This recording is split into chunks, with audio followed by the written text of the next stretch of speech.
Good afternoon from Portugal. అందరూ ఎలా ఉన్నారు? ఈ వీడియోలో మనం గోల్డెన్ వీసా రిక్వైర్మెంట్స్ కోసము చూద్దాము. అసలు గోల్డెన్ వీసా అంటే ఏంటి, ఇది ఎవరెవరికి వర్తిస్తుంది, దీంట్లో ఉన్న ఒడిదుడుకులు ఏంటి, ఈ వీసాతో మనం ఏం చేసుకోవచ్చు, ఎలాంటి యాక్టివిటీస్ చేసుకోవచ్చు, ప్రాసెస్ ఏంటి, డాక్యుమెంటేషన్ ఏంటి, ఇవన్నీ డీటెయిల్స్ మనం దీంట్లో చూద్దాం. సో మోస్ట్ ఇంపార్టెంట్లీ ఏంటంటే గోల్డెన్ వీసా అనేది అందరికీ కాదు. ఇది మాత్రం గుర్తుపెట్టుకోండి. గోల్డెన్ వీసా అనేది అందరికీ కాదు, ఓన్లీ డబ్బులు ఉన్న వాళ్ళకి మాత్రమే. సో ఎలాంటి వాళ్ళకంటే ఇప్పుడు ఇండియాలో చాలామంది డబ్బులు ఉంటాయి కానీ వాళ్ళకి బయటికి ఎలా వెళ్ళాలి అనే ప్రొసీజర్ కానీ ఆ ప్రాసెస్ కానీ తెలియదు అనమాట. సో ఫర్ ఎగ్జాంపుల్ ఎవరి దగ్గర నాకు 5 crores ఉన్నాయనుకోండి, వాళ్ళ దగ్గర మొత్తం ఎవ్రీథింగ్ లీగల్గా ఉంటుంది, బ్యాంక్ బ్యాలెన్స్ ఉంటుంది, అంతా ఉంటుంది, కానీ బయటికి ఎలా వెళ్ళాలి అన్నది ఆ ప్రాసెస్ అలాంటివి తెలియదు. అలాంటి వాళ్ళు ఈ గోల్డెన్ వీసాకి అప్లై చేసుకోవచ్చు. అలాగే చాలామంది బిజినెస్ చేయాలనుకుంటారు, బయటికి వెళ్ళి అబ్రాడ్కి వెళ్ళి బిజినెస్ చేయాలనుకుంటారు. సో వాళ్ళ దగ్గర కూడా డబ్బులు ఉంటాయి. సో అలాంటి వాళ్ళు కూడా అప్లై చేసుకోవచ్చు. అలాగే రిటైర్డ్ అయిన పీపుల్ ఉంటారు, వాళ్ళు కూడా అప్లై చేసుకోవచ్చు. మోస్ట్ ఇంపార్టెంట్లీ కొన్ని కంట్రీస్ నుండి నాకు క్వెరీస్ వస్తున్నాయి, like UK, USA and Canada. ఈ కంట్రీస్ నుండి క్వెరీస్ వస్తున్నాయి, మనం గోల్డెన్ వీసా త్రూ ఎలా పోర్చుగల్కి రావాలి అని చెప్పి. సో వాళ్ళకి చాలా అడ్వాంటేజ్ అనమాట ఇది. ఈ గోల్డెన్ వీసా ప్రాసెస్ అనేది చాలా అడ్వాంటేజ్. ఈ అడ్వాంటేజెస్ ఏంటి అన్నది మనము ఇప్పుడు చూద్దాం. ఓకే, ఫస్ట్ థింగ్ ఏంటంటే మనము ఏం చేయొచ్చు, గోల్డెన్ వీసా వస్తే మనం ఏం చేయొచ్చు అన్నది చూద్దాం. ఓకే, గోల్డెన్ వీసా వస్తే మనం పోర్చుగల్లో ఉండొచ్చు. ఓకే, కానీ మీరు ఒకవేళ ఉండలేని పరిస్థితిలో ఉంటే మీరు జస్ట్ 7 days ఉంటే చాలు. So it's not that you have to stay here permanently. Just yearly 7 days ఉంటే, అంటే 5 yearsకి 35 days, మీకు టోటల్గా 35 days 5 yearsలో ఇక్కడ కనుక ఉంటే మీకు పర్మనెంట్ రెసిడెన్సీ సిటిజన్షిప్ వస్తుందన్నమాట.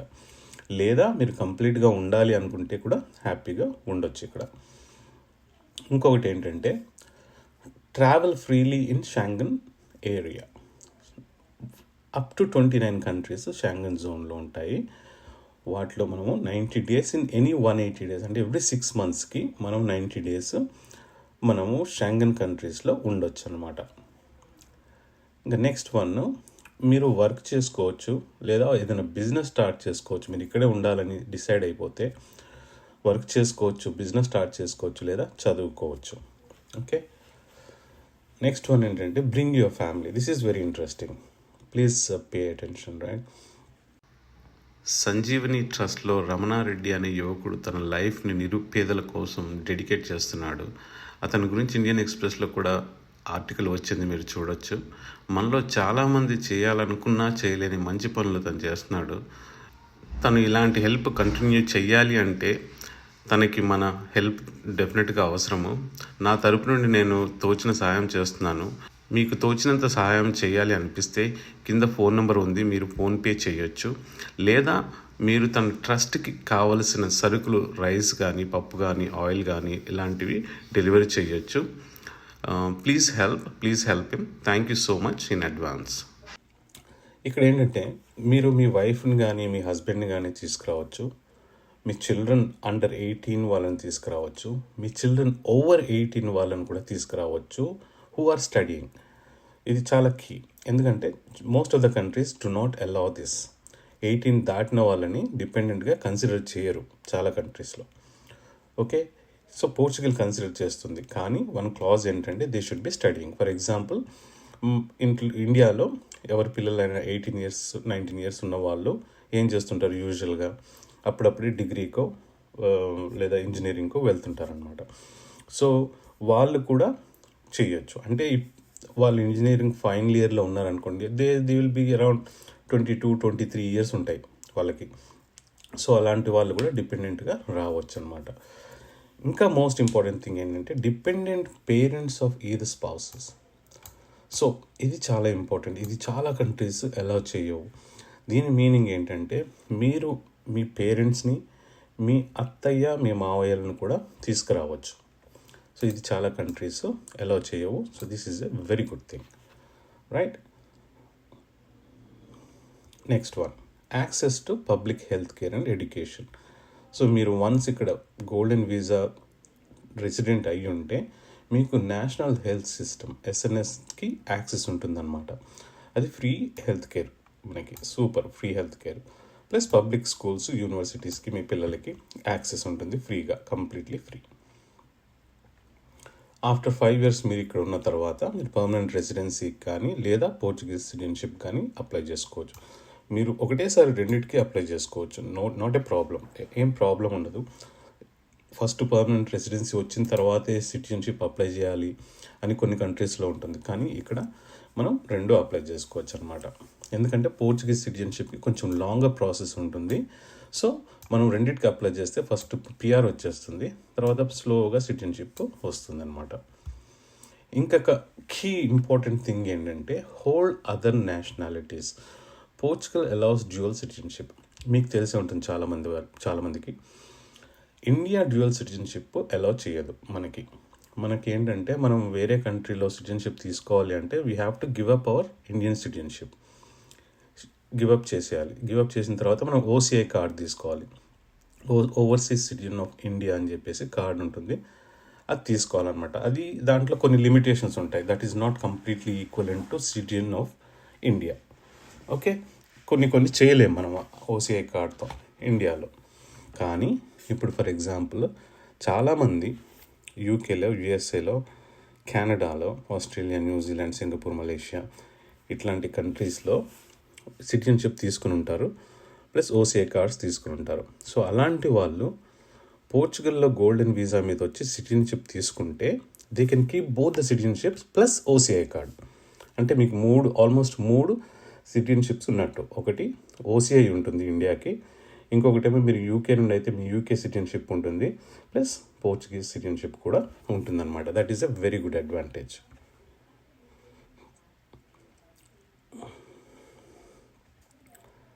ఓకే, సో ఇప్పుడు యాక్చువల్గా దీనికి కావాల్సిన ఇన్వెస్ట్మెంట్ ఏంటి అన్నది చూద్దాం. ఎన్ని రకాల ఇన్వెస్ట్మెంట్స్ ఉన్నాయి దీంట్లో అన్నది చూద్దాం. ఓకే, ఫస్ట్ థింగ్ ఏమో ఇన్వెస్ట్మెంట్ ఫండ్స్. ఓకే, నేను ముందుగా ఒక పాయింట్ చెప్పదలుచుకుంది ఏంటంటే, ఇంతకు ముందు గోల్డెన్ వీసా రియల్ ఎస్టేట్ మీద ఇన్వెస్ట్ చేస్తే మనకి గోల్డెన్ వీసా ఇచ్చేవాళ్ళు. ఇప్పుడైతే అది ఆ ప్రాసెస్ని తీసేశారు వాళ్ళు. రియల్ ఎస్టేట్ అనేది ఆ క్లాస్ తీసేశారు.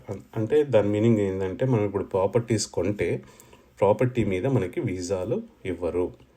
ఓకే, సో ఆ క్లాస్ తీసేశారు. సో ఇప్పుడు కొత్త క్లాస్ ఏంటంటే చూద్దాం. Investment funds, venture capital or private equity, minimum 500,000 అంటే ఇండియన్ రూపీస్లో ఈక్వలెంట్ టు 5 crores అనమాట. Okay, must be in regulated CMVM approved funds. ఈ CMVM అప్రూవ్డ్ ఫండ్స్ ఏంటనేది మనం కింద చూద్దాం. At least 60% of capital deployed to Portuguese companies and no real estate exposure. వాళ్ళు real ఎస్టేట్కి సంబంధించి ఎలాంటి బిజినెస్లు చేయకూడదు. ఆ కంపెనీస్లో ఏ కంపెనీస్లో అయితే మీరు ఇన్వెస్ట్ చేస్తారో వాళ్ళు రియల్ ఎస్టేట్లో ఎలాంటి టచ్ కూడా వాళ్ళకి ఉండకూడదు. Okay, so this is most important if you are going for this option. ఏది ఇన్వెస్ట్మెంట్ ఫండ్స్కి వెళ్తే. Okay, investment funds must be maintained at least 5 years. Okay, 5 years వరకు మీ ఫండ్స్ మెయింటైన్ చేయాలి. దాని మీద వచ్చిన ప్రాఫిట్స్ కానీ లేదా ఇంట్రెస్ట్ కానీ మొత్తం అంతా కలిపి మీకు at the end of 5 years మీరు విత్డ్రా చేసుకుంటే మీకు మొత్తం వచ్చేస్తుంది ఇంట్రెస్ట్తో సహా, లేదా మీరు కంటిన్యూ కూడా చేసుకోవచ్చు. Okay, all of these funds are licensed by CMVM and structured to meet golden visa investment requirements. So నేను కొన్ని ఎగ్జాంపుల్స్ ఇస్తున్నాను. ఏ కంపెనీస్లో ఇన్వెస్ట్ చేయొచ్చు, అవి రెగ్యులేటెడా కాదా, అందులో గోల్డెన్ వీసాకి ఎలిజిబిలిటీ ఉందా లేదా అనేది చేస్తుంది. ఇక్కడ చూడండి, ఫ్లెక్స్ స్పేస్ ఫండ్ అని చెప్పేసి ఒక ఫండ్. ఇది flexible work space venture capital అనమాట. ఇది CMVM regulated which is required and golden visa కూడా ఎలిజిబుల్. అలాగే వీడా capital fund 2 hospitality operations and turn around, ఇది కూడా same. Okay, next active cap 1, 2 and I and D2 alpha FCR corporate bond fund. Right, ఇది private equity అనమాట. Special situations and bonds, దీంట్లో కూడా మనం ఇన్వెస్ట్ చేయొచ్చు. ఇలాగే ఇవే కాకుండా మీరు వెతికితే చాలా ఉంటాయి. సో ఇవి కొన్ని ఎగ్జాంపుల్స్ మాత్రమే నేను ఇచ్చాను ఇక్కడ. సో ఇలాంటి సిఎం ఇది మాత్రం ఇంపార్టెంట్, CM/VM రెగ్యులేట్ అయ్యి ఉండాలి డెఫినెట్గా. ఇది ఎస్ అని ఉంటేనే తప్ప మీకు గోల్డెన్ వీసా రాదు. Okay, so that's more important. So this is the first option, investment funds. The second option is business investment job creation. So root A, invest 500,000. మనం ఒక 500,000 అంటే 5 crores ఒక కంపెనీ ఫామ్ చేయడానికి ఇన్వెస్ట్ చేయాలి, లేదా existing కంపెనీని మనం కొనుక్కోవచ్చు, right? And at least 5 permanent jobs create చేయాలి మనం. అర్థమైంది కదా? మనం కొత్త కంపెనీ అయినా ఫామ్ చేయాలి, లేదా ఎగ్జిస్టింగ్ కంపెనీనైనా ఓవర్టేక్ చేసుకోవాలి, ప్లస్ 5 permanent jobs క్రియేట్ చేయాలి. దీంట్లోనే ఇంకొకటి రూట్ బి ఏంటంటే create at least 10 full-time jobs in Portugal. No specific investment amount is required. దీనికి డిఫరెన్స్ ఏంటంటే ఇక్కడ మనం 500,000 5 crores డెఫినెట్గా ఇన్వెస్ట్ చేయాలి. ఇక్కడ మాత్రం no specific investment amount is required. ఒక స్పెసిఫిక్ అమౌంట్ అనేది రిక్వైర్డ్ లేదు, కానీ మనం 10 full-time jobs క్రియేట్ చేయాలి పోర్చుగల్లో. Okay, now a small good thing is it's reduced to 8 jobs in low density areas. అంటే లో డెన్సిటీ ఏరియాస్ అంటే ఎక్కడైతే పాపులేషన్ తక్కువ ఉంటుందో అక్కడ మీరు బిజినెస్ ఓపెన్ చేస్తే 8 jobs క్రియేట్ చేసినా చాలా అనమాట. థర్డ్ ఆప్షన్ చూద్దాం, scientific or technological research. Minimum మళ్ళీ 5 crores. Must fund recognised public or private research institutions in Portugal. Okay, ఇదొకటి. నెక్స్ట్ వన్ ఏమో cultural heritage or arts. Minimum donation 250,000. ఇది donation, right? ఈ డబ్బులు మళ్ళీ రావు మనకి. ఓకే, గుర్తుపెట్టుకోండి. లో డెన్సిటీ ఏరియాస్లో అయితే 200,000. ఇదేంటంటే must support restoration, maintenance are artistic production in tied to Portuguese heritage. ఇది హెరిటేజ్ని కాపాడుకోవడానికి కొన్ని ప్రాజెక్ట్స్ ఉంటాయన్నమాట పోర్చుగల్లో. హెరిటేజ్ అంటే వాళ్ళ హిస్టరీని కాపాడుకోవడానికి, వాళ్ళ పురాతన బిల్డింగ్లను కాపాడుకోవడానికి, ఇలాంటివి మ్యూజియంస్ ఇవన్నీ ఉంటాయి కదా, అవి మెయింటైన్ చేయడానికి మనము డొనేషన్ ఇవ్వాలన్నమాట. సో ఇది last option. I don't think this is great option, but డబ్బులు ఉన్న వాళ్ళకి 250,000 is nothing. Okay, eligibility and requirements. దీనికి కావాల్సిన ఎలిజిబిలిటీ అండ్ రిక్వైర్మెంట్స్ ఏంటి అన్నది చూద్దాం. ఓకే, ఫస్ట్ మనము నాన్ EU సిటిజన్, ఇండియా వాళ్ళందరము మనం నాన్ EU సిటిజన్ కనుక we are eligible. At least 18 years old. Okay, clean criminal record క్లీన్గా ఉండాలి, అంటే మన PCC మీద ఎలాంటి డాట్స్ ఉండకూడదు. Documentation needed, passport, proof of investment, health insurance, tax identification number. ఇది పోర్చుగల్ ట్యాక్స్ ఐడెంటిఫికేషన్ నెంబర్ అనమాట. ఇది ఆన్లైన్లో మనం చేసుకోవచ్చు, లేదా ఎవరైనా లాయర్ ద్వారా కూడా చేసుకోవచ్చు. క్రిమినల్ రికార్డ్ సర్టిఫికెట్, ఇది ఇండియా నుండి తీసుకోవాలి. Proof of legal entry into Portugal, అంటే మనం ఒక ప్రూఫ్ ఆఫ్ లీగల్ ఎంట్రీ అంటే ఏముంటుంది, మనకి వీసా ఉంటుంది ప్లస్ ఫ్లైట్ టికెట్ ఉంటుంది, రైట్? మనం ఇక్కడికి వచ్చిన తర్వాత.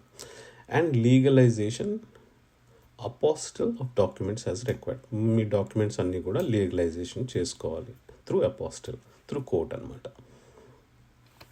మినిమం స్టే ఆల్రెడీ మాట్లాడుకున్నాం కదా, 7 days in first year, 14 days in each subsequent 2 years period. అంటే ఫస్ట్ ఇయర్ మాత్రం డెఫినెట్గా 7 days ఉండాలి. నెక్స్ట్ 2 years నుండి 14 days ఎట్ ఏ టైం ఉన్నా కానీ సరిపోతుంది, కానీ కంబైన్డ్గా 14 days ఉండాలన్నమాట 2 yearsలో.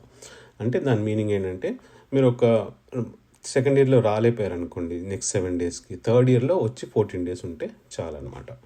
Okay, investment must be sustained for at least 5 years. 5 years వరకు మనము మన ఇన్వెస్ట్మెంట్ పెట్టి ఉంచాలన్నమాట. లాంగ్వేజ్ రిక్వైర్మెంట్స్, మనము పర్మనెంట్ రెసిడెన్సీకి కానీ సిటిజన్షిప్ కానీ after 5 years Portuguese A2 level కావాలి. A2 level అంటే చాలా బేసిక్ లెవెల్. మన జస్ట్ నార్మల్గా గ్రీటింగ్స్ కానీ థ్యాంక్ యూ చెప్పడం కానీ ఇలాంటి వాటితో స్మాల్ కన్వర్జేషన్స్ అనమాట, వెరీ స్మాల్ కన్వర్జేషన్స్ మనం ఒక 1 monthలో ఈజీగా నేర్చుకోవచ్చు, right? Application process and time line. Okay, first point ఏమో select and make your qualifying investment from outside Portugal. మనం బయట కంట్రీ నుండి ఇన్వెస్ట్మెంట్ స్టార్ట్ చేయాలి. ఓకే, తర్వాత open a Portuguese bank account and obtain a tax identification number. Right, ఇది కూడా మనము lawyers through చేసుకోవచ్చు. Okay, submit application through official SEF or AIMA portal. Okay, ఇవి రెండు వచ్చిన తర్వాత ఫస్ట్ ఇన్వెస్ట్మెంట్ చేయాలి, తర్వాత బ్యాంక్ అకౌంట్ ఓపెన్ చేయాలి, తర్వాత నిఫ్ట్ నెంబరు, ట్యాక్స్ నెంబరు, తర్వాత మన అప్లికేషన్ సబ్మిట్ చేయాలి. After submission attend a biometric appointment in Portugal. So ఇది అయిపోయిన తర్వాత మనకి ఒక 120 days వీసా ఇస్తారు, అంటే 4 months వీసా ఇస్తారు. ఎంట్రీ వీసా అంటారు దాన్ని. ఆ వీసా తీసుకుని మనం పోర్చుగల్కి వచ్చి బయోమెట్రిక్ అపాయింట్మెంట్ తీసుకుని మనం మన బయోమెట్రిక్స్ ప్రొవైడ్ చేయాలి. Okay, processing delays are common with backlogs, meaning some cases may take longer. ఎందుకంటే చాలామంది అప్లై చేస్తారు గోల్డెన్ వీసాకి. సో ప్రాసెసింగ్ టైము పర్టికులర్గా ఇంతే, ఈ 3 monthsలోనే వస్తుంది, 4 monthsలోనే వస్తుందని పర్టికులర్ టైం లేదనమాట. దానికి తొందరగా రావచ్చు లేదా కొంచెం ప్రాసెస్ లెందీ అవ్వచ్చు. If approved the initial golden visa is valid for 2 years. So ఇవన్నీ మనం కరెక్ట్గా చేసుకున్న తర్వాత ఫస్ట్ వీసా మనకి 2 years ఇస్తారు.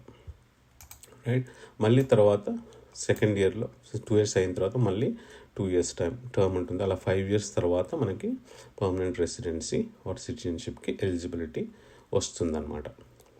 Okay, right. సో మనం ఏమేమి చూసాం? సో మోస్ట్ ఇంపార్టెంట్ థింగ్స్ ఇక్కడ కావాల్సింది ఏంటంటే ఇన్వెస్ట్మెంట్. ఈ ఇన్వెస్ట్మెంట్ త్రూ వచ్చే వీసా ఇది కనుక ఇన్వెస్ట్మెంట్ని మనం మళ్ళీ ఒకసారి చూద్దాం.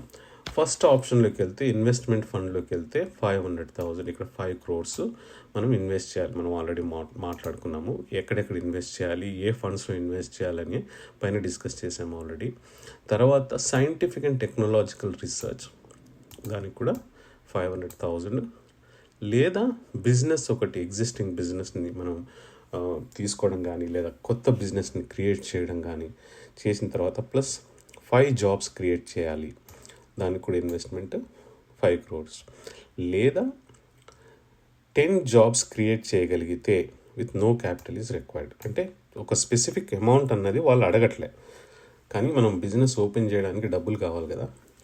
డబ్బులు లేకుండా అయితే బిజినెస్ అయితే ఓపెన్ చేయలేము, జాబ్స్ క్రియేట్ చేయలేము. సో సర్టన్ అమౌంట్ మనము ఉన్నదని చూపెట్టుకుంటే మంచిది. ప్లస్ మంచి బిజినెస్ ప్లాన్ ఒకటి, ఆ అమౌంట్తో మీరు ఎలా 10 jobs క్రియేట్ చేస్తారు అన్నది ఒక మంచి బిజినెస్ ప్లాన్ ఒకటి క్రియేట్ చేస్తే I think this is a very good option. నన్ను అడిగితే మీ కెపాసిటీని బట్టి, మీకున్న నాలెడ్జ్ని బట్టి దీన్ని మెనిపులేట్ చేసుకోవచ్చు హ్యాపీగా. ఎందుకంటే స్పెసిఫిక్ అమౌంట్ అడగట్లేదు కనుక. డబ్బులు లేని వాళ్ళు, డబ్బులు తక్కువ ఉన్నవాళ్ళు, డబ్బులు ఉన్నవాళ్ళు దే కెన్ గో ఫర్. డబ్బులు ఉన్నవాళ్ళు నన్ను అడిగితే this is the best option. Investment fund is best option. ఎందుకంటే మన డబ్బులు మనకు ఉంటాయి, ప్లస్ ఇంట్రెస్ట్ మనకు వస్తుంది, దాని మీద వచ్చిన ప్రాఫిట్స్ మనకు వస్తాయి. After 5 years permanent residency or citizenship వస్తుంది. Then if you want to continue you can continue or you can withdraw the money.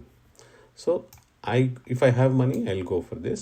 If I do not have money or I have less money, I'll go for this option. Right? So this is about the golden visa for Portugal. ఈ video మీకు నచ్చింది అనుకుంటున్నాను, చాలామందికి ఉపయోగపడుతుందని ఆశిస్తున్నాను. మీకు ఈ video నచ్చినట్టయితే లైక్ చేయండి, షేర్ చేయండి, సబ్స్క్రైబ్ చేసుకునే వాళ్ళు సబ్స్క్రైబ్ చేసుకోండి, అలాగే పక్కన ఉన్న గంట ఐకాన్ని గట్టిగా నొక్కేయండి. మళ్ళీ వచ్చే వీడియోలో కలుద్దాం. అప్పటి వరకు సెలవు. Thanks for watching. Bye from Portugal.